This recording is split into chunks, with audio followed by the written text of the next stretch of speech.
Us this morning. Lerato, a very good morning to you. I'm sure there are thousands that have flocked to that last service of Derbyshire's this morning. Well, a very good morning to the beautiful PE and Merry Christmas to you. Yes, a bittersweet occasion, I must say, and behind me, as you saw, is the St. Peter's Congregational Church where Reverend Derbyshire was conducting his last service. It literally was just joy and tears. People really saying that in the past 36 years, this man who dedicated his life to an open-air service in Happy Valley has touched so many lives. So really a bittersweet occasion, but many people saying that, you know what, he's done a good job and perhaps it's time for him to go home and rest and do what he enjoys best, which is actually fishing.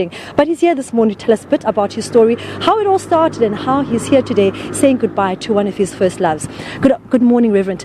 Take us back to 36 years ago when the open air service actually started and what the idea was behind that. The Happy Valley service you were talking about? Yes, we shared a church with the Lutheran church and they were having morning services, so I thought maybe it's a good idea to offer a service at the camping grounds in Humid where the boardwalk was and is now, and there was another one on Brooks Hill, and it was a huge turnout that came along to the Happy Valley services, and it grew from there for 36 years, and last year I had a stroke and I just could not continue anymore.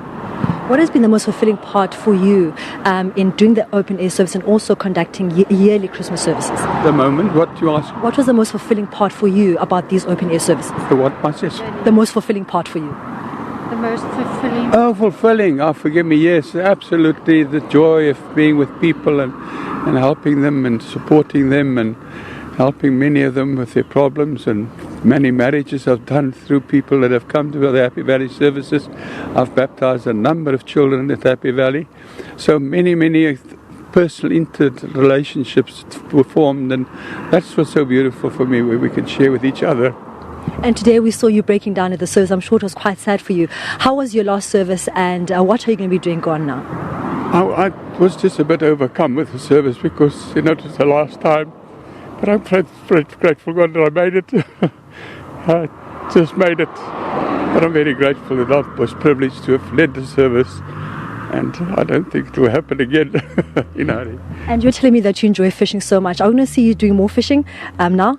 Very much. I love deep sea fishing, and I'll do that as often as I can with a very dear friend of mine, Hugo Fourie, who has a lovely boat. We go out together very often and spend hours at sea, which I really enjoy.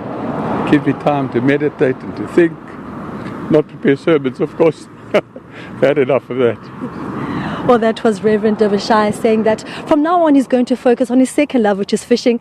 Obviously quite emotional. He's been doing this for the past 36 years, and saying goodbye to what you love can't be easy. But he's saying that now is time to hand over the baton to the younger generation so that they can carry on changing lives in Port Elizabeth. From us, Merry Christmas, and back to you in studio.